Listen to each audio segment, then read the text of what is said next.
All right, it's today's episode of Your Daily Scrum. I'm professional Scrum trainer Ryan Ripley. That gentleman's Scrum trainer, professional Scrum trainer, not just a Scrum trainer. Todd Miller, there's a difference.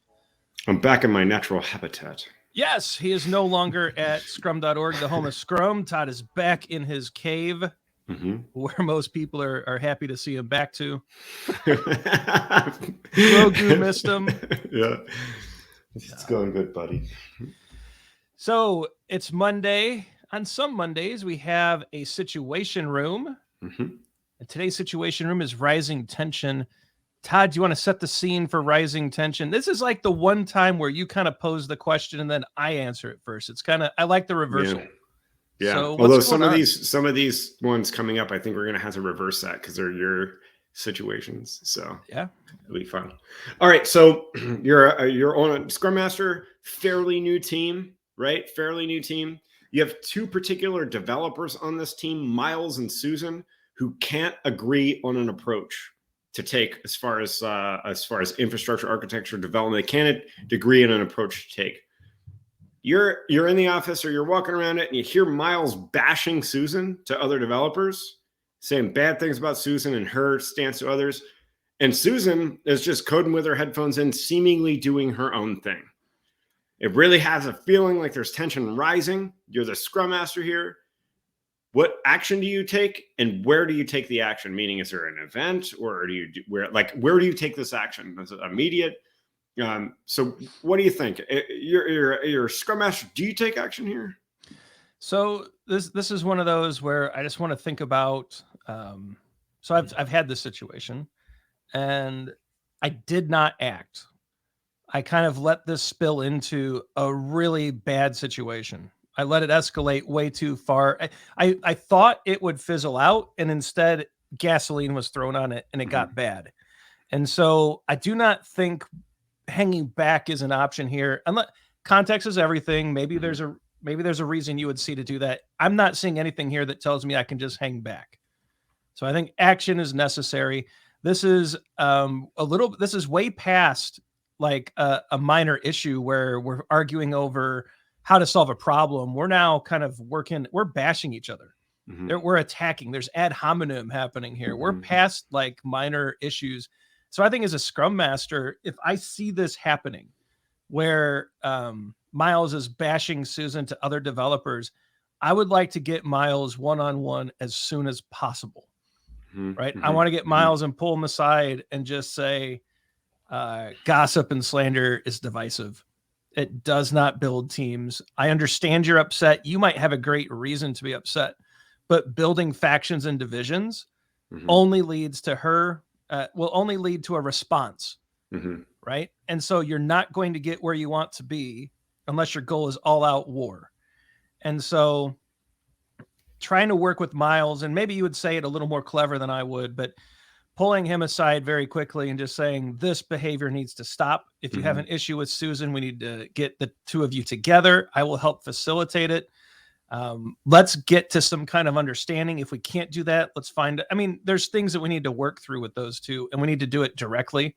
When it comes to Susan, I think what I might want to do with that situation is pop into the next daily Scrum and keep my ear open for, and hopefully I've taught them to walk the work and to use like their team board. And hopefully I can kind of listen in and see if my assumption is correct. I don't want to just go in and make that like this is happening and without, really understanding what the situation is. Maybe there's a good reason for her to do her own thing and that they've agreed to that as a team. But if they haven't and I verify that, again, I think I want to do a one-on-one and just say, why are you so disconnected from the team? What's happening here?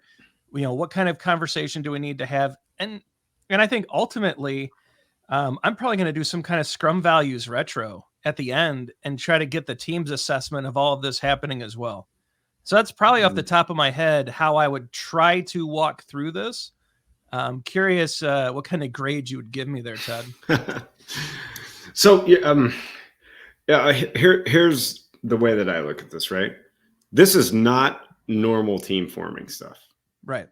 There are normal stages to team formation, right? You can use Tuckman's model for it. If you experience it, forming factions and bashing someone to try to gain influence over others is what I interpret Miles doing here. That is not normal team forming behaviors. Agreed. Sometimes as a Scrum Master, you have to let your team kind of trip up and learn a little bit from each other and have, even if they're contentious debates, but you have to realize that this is not normal forming stuff and you need to take action and you need to do it immediately.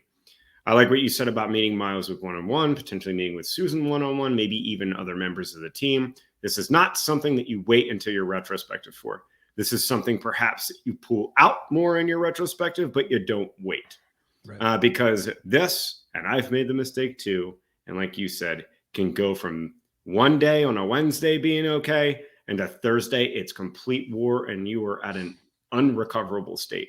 Yep. This is completely a time where as a Scrum Master, you need to take action. You need to do it sooner rather than later, and this is not team forming normal behaviors. This is absolutely outside the bounds of that. So I guess I'm kind of just, you gave some real good tactical answers. I'm pulling us back and just trying to talk about it from a high level perspective and saying this is not normal. As a Scrum Master, you need to walk in here, you need to work on it. And if you need to, you escalate to management because this cannot continue.